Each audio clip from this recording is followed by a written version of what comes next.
গুজরাতের প্রাক্তন মুখ্যমন্ত্রীর পর এবার মহারাষ্ট্রের উপমুখ্যমন্ত্রী ফের বিমান দুর্ঘটনা কেড়ে নিল প্রাণ। বারবার কেন দুর্ঘটনার কবলে পড়ছে বিমান? নিছকই দুর্ঘটনা নাকি নেপথ্যে অন্য কোনো কারণ রয়েছে? জল্পনা উস্কে দিয়ে সুপ্রিম কোর্টের নজরদারিতে তদন্ত দাবি করেছেন মমতা বন্দ্যোপাধ্যায়। পাশাপাশি আজ নজরে থাকবে সিঙ্গুর থেকে শিল্প নিয়ে কি বার্তা দিলেন মুখ্যমন্ত্রী। আমরা এই নিয়ে আলোচনায় আসবো। স্টুডিওয়ে অতিথিরা রয়েছেন, কিন্তু শুরুতে একবার সরাসরি নিউজ রুমে আপনাদের নিয়ে যাব। অতনু হালদার আমাদের প্রতিনিধি রয়েছেন। অতনু, এখনো পর্যন্ত যেটা জানা যাচ্ছে যে সকাল 8টায় টেক অফ করলো মুম্বাই থেকে এই বিমান এবং 8:43 একেবারে ক্র্যাশ করলো। মাঝের সময়টা ঠিক কি ঘটলো?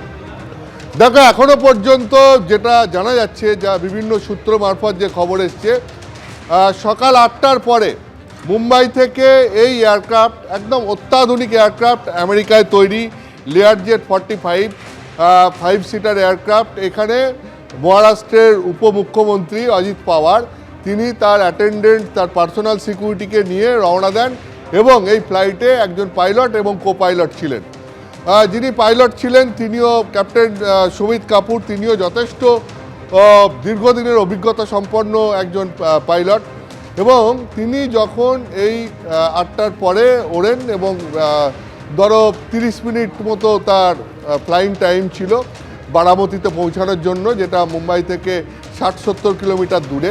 এবং এখানে একটা এয়ারপোর্ট আছে, যে এয়ারপোর্টের কাছাকাছি গিয়ে প্রথমে সেখানে এটিসির সঙ্গে তার এই এয়ারক্রাফ্টের যোগাযোগ হয় 8:18 সকালবেলা, এবং তারপরে এই এয়ারক্রাফ্টের আবার পরে যোগাযোগ হয় যে সময় দেখা যায় যে ল্যান্ডিং করবে এই এয়ারক্রাফট, এবং সেই সময় ভিজিবিলিটি ছিল প্রায় তোমার 3000 মিটার, যেটা অনেকে বলছেন যে এটা যথেষ্ট, অনেকে বলছেন যে এটা যথেষ্ট নয়।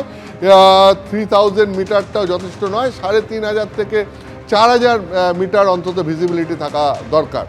তো যাই হোক, এরপরে ফ্লাইট ল্যান্ডিংয়ের জন্যে ওই রানওয়েতে অ্যাপ্রোচ করে, এবং প্রথমবার রানওয়েতে অ্যাপ্রোচ করার পর প্রথমবার নামতে পারেনি, গো অ্যারাউন্ড করে যায়, অর্থাৎ ঘুরে যায়, ফ্লাইটটা ঘুরে গিয়ে সেকেন্ড টাইম যখন ফের ওই রানওয়েতেই আবার নামার জন্য চেষ্টা করে, সেই সময় প্রথমে যেটা এখানে বলা হচ্ছে যে বিমান থেকে যেটা জানানো হয় যে রানওয়ে দেখা যাচ্ছে না, তারপরে বলা হয় যে মানে প্রথমে রানওয়ে দেখা যাচ্ছে, তারপর বলা হয় যে রানওয়ে দেখা যাচ্ছে না, এবং রানওয়ে যখন দেখা যাবে তখন জানানো হবে। এই সমস্ত মেসেজ ফ্লাইট থেকে এসে পৌঁছায় এটিসির কাছে। এটিসির তরফ থেকে জানানো হয় যে এই মুহূর্তে রানওয়ে কিন্তু ক্লিয়ার রয়েছে। ঠিক এটা হয় 8:43, আর 8:44 আর কোনো নতুন মেসেজ পাওয়া যায় না। যেটা পাওয়া যায় সেটা হচ্ছে মেডে কল, এবং এই মেডে কল দেওয়া হয় তুমি জানো একদম এমার্জেন্সি সিচুয়েশনে, এবং তার মধ্যে রানওয়ে থেকে দূরে পাশে এই ফ্লাইটটা ভেঙে পড়েছে। এটা একটা টেবিল টপ তোমার রানওয়ে, অর্থাৎ এই রানওয়েটা চারিদিকে পাহাড় রয়েছে, কোথাও খাদ রয়েছে, তার মাঝখানে রানওয়েটা।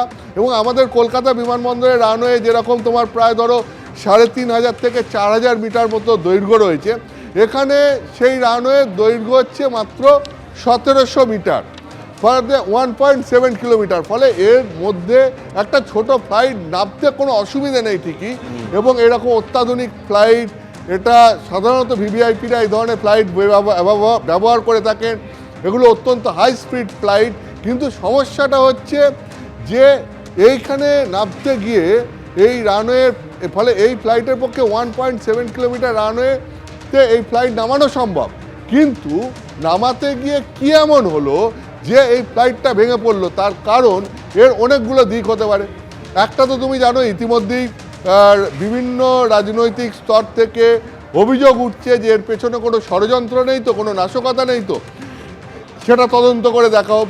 এর পাশাপাশি যে দুটো যুক্তি উঠছে, যে এক, ওয়েদার কীরকম ছিল, ভিজিবিলিটি ঠিকঠাক ছিল কি না, রানওয়েটা পাইলট দেখতে পেলেন না কেন, তাহলে রানওয়ে দেখতে কোনো অসুবিধা হয়েছিল কি, কুয়াশা ছিল কি না, এই 3000 মিটার ভিজিবিলিটি সেটা যথেষ্ট ছিল কি না, এটা একটা দিক।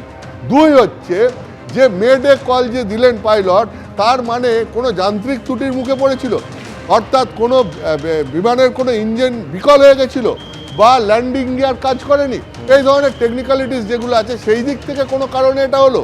তাহলে এখন সব মিলিয়ে যে প্রশ্নটা উঠছে যে এই রকম ভিভিআইপিদের বিমান, অত্যাধুনিক বিমান, তার মেনটেনেন্স যথাযথ হওয়া উচিত এবং তার যাত্রাপথ, এই ছোট্ট যাত্রাপথ, সেগুলো যথেষ্ট নিরাপত্তা সহকারে, নিরাপত্তার মধ্যে দিয়ে তার ব্যবস্থা করা হয়।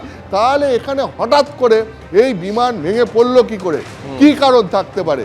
নাশকতা, যান্ত্রিক ত্রুটি, আবহাওয়ার বিপর্যয়, নাকি পাইলটের কোনো ত্রুটি? কি হতে পারে তা নিয়ে এখন বিভিন্ন মহলে জল্পনা চলছে। একেবারে অতনু, আপাতত তোমাকে ধন্যবাদ। এখন কি ঘটেছিল, কি কারণে দুর্ঘটনার কবলে এই অত্যাধুনিক বিমানটা পড়লো এবং যাতে উপমুখ্যমন্ত্রীর মহারাষ্ট্রের প্রাণ চলে গেল, এটা তো তদন্ত সম্পূর্ণ হওয়ার পর বোঝা যাবে।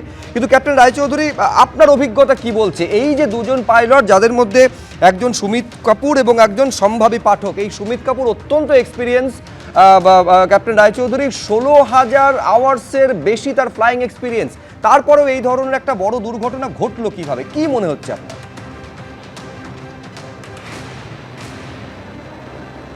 দেখুন, আমার যা প্রিলিমিনারি দেখে বা শুনে বা ছবি দেখে যা মনে হচ্ছে যে এখানে ইনিশিয়ালি তো ভিজিবিলিটি একটা প্রবলেম ছিলই, এবং ভিজিবিলিটি এই ফিল্ডে কোনো ইনস্ট্রুমেন্ট ল্যান্ডিং সিস্টেম নেই, কোনো ন্যাভিগেশনাল এড নেই, কিচ্ছু নেই।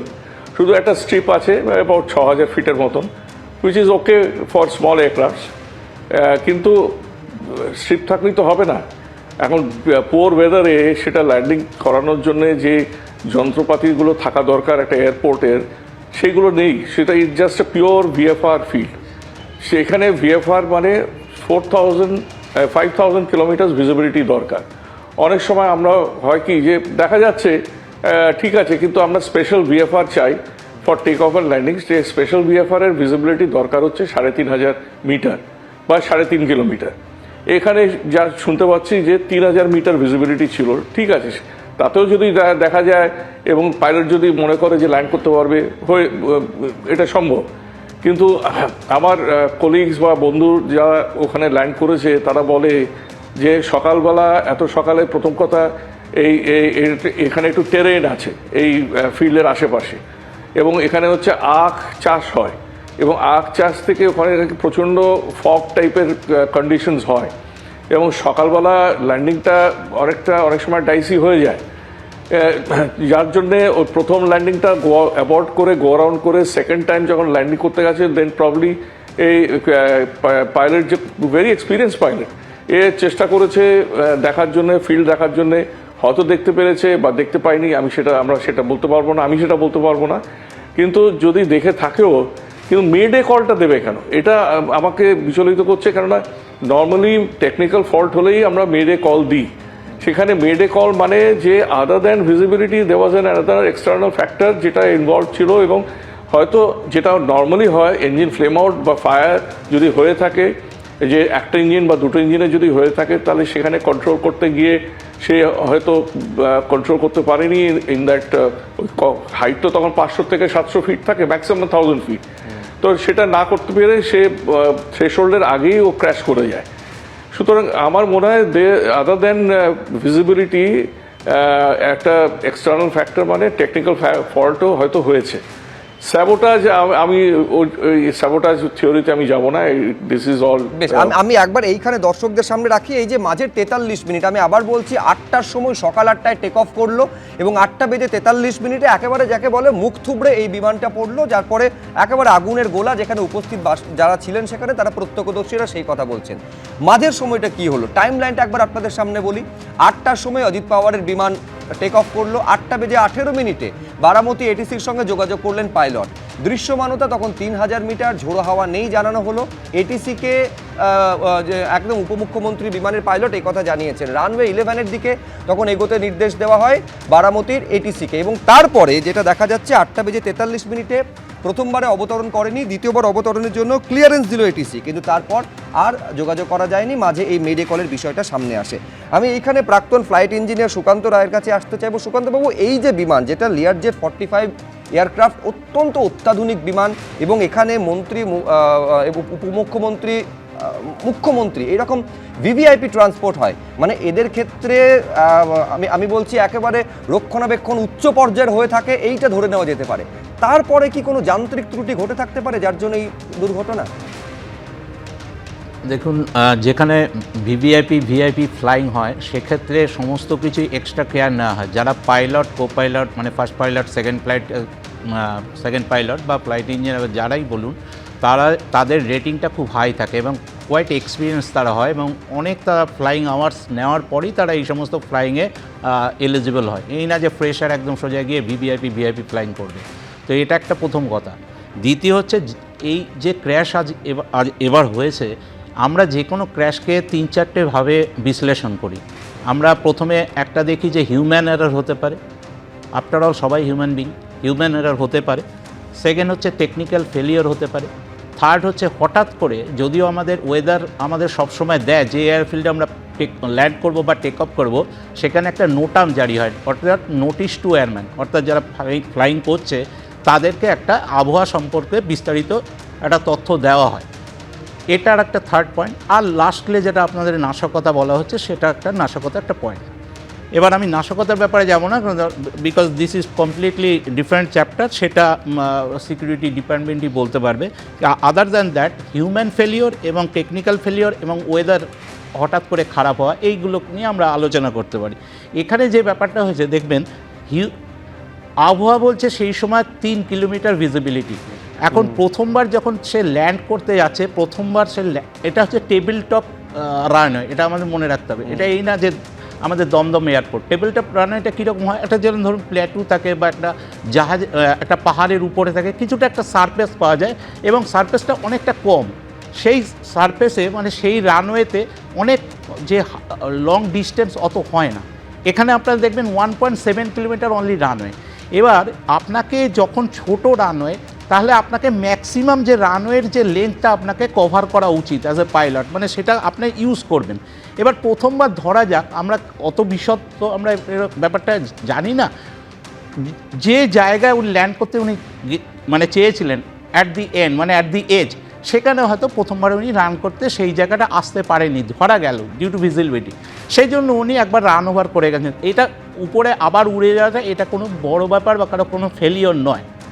এবার যখন তিনি সেকেন্ড টাইম আসছেন, সেকেন্ড টাইম যখন রানওয়েতে উনি ল্যান্ড করছেন, তখন কিন্তু ওইখানে উনি মেডে কল দিয়েছেন, এটা মনে রাখতে হবে। মেডে কল তখনই হয় যখন পাইলটের আর কিছু করার নেই, মানে উনি হয়তো দেখছেন যে ইঞ্জিন ফেলিওর হয়ে গেছে, বোথ হাইড্রোলিক সিস্টেম ফেলিওর হয়ে গেছে, স্টাক অফ কন্ট্রোল হয়ে গেছে, আপনি এলিভেটর এলিরন কিচ্ছু ঘোরাতে পারছেন না, আপনার জয়স্টিক কোনো রকম কিছু, আপনার টোটাল মুভমেন্ট হচ্ছে না, ফায়ার হয়ে গেছে। এই সমস্ত জায়গায় আমাকে যখন ল্যান্ড করতেই হবে, মেডে কল দিয়ে ল্যান্ড করায়।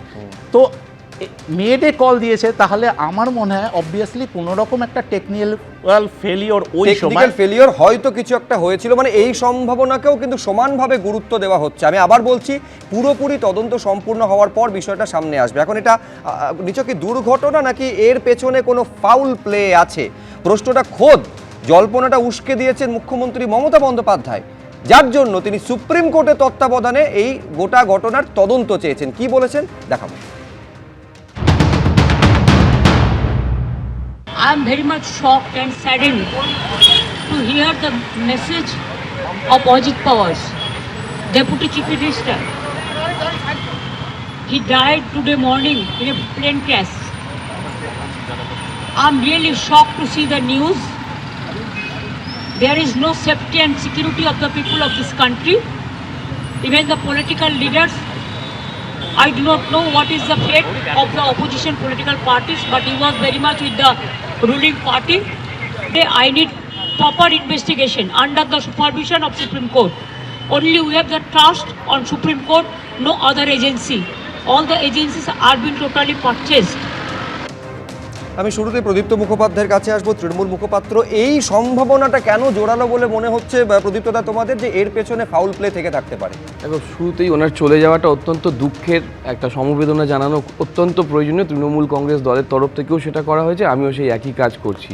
আসলে সন্দেহগুলো দানা তখন বাদে যখন একটা ঘটনাক্রম, একটা সিদ্ধান্ত, একটা ভোট রেজাল্ট এবং তারপরে এই ধরনের ঘটনা।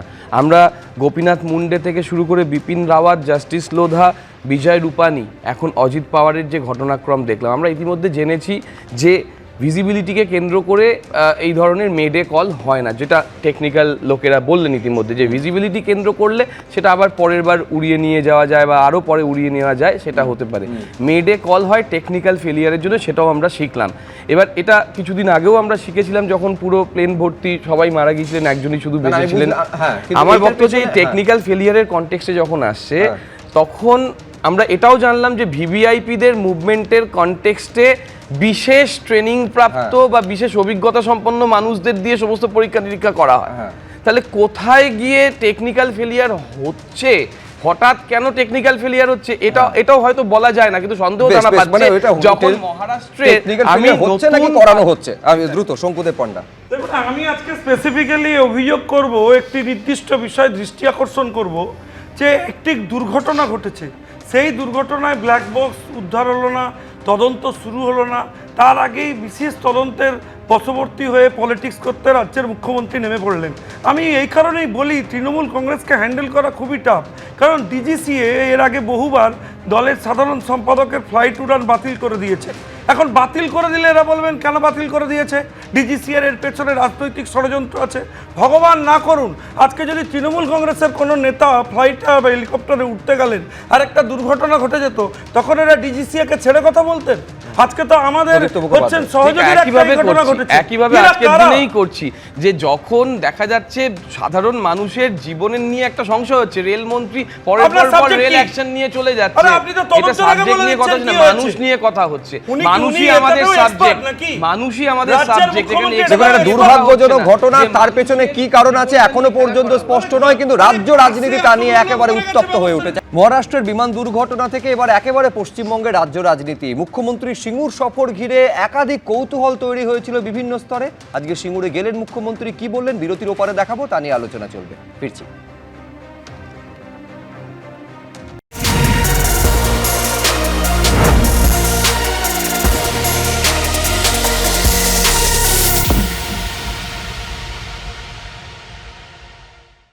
এবিপি আনন্দ, এগিয়ে থাকে, এগিয়ে রাখে।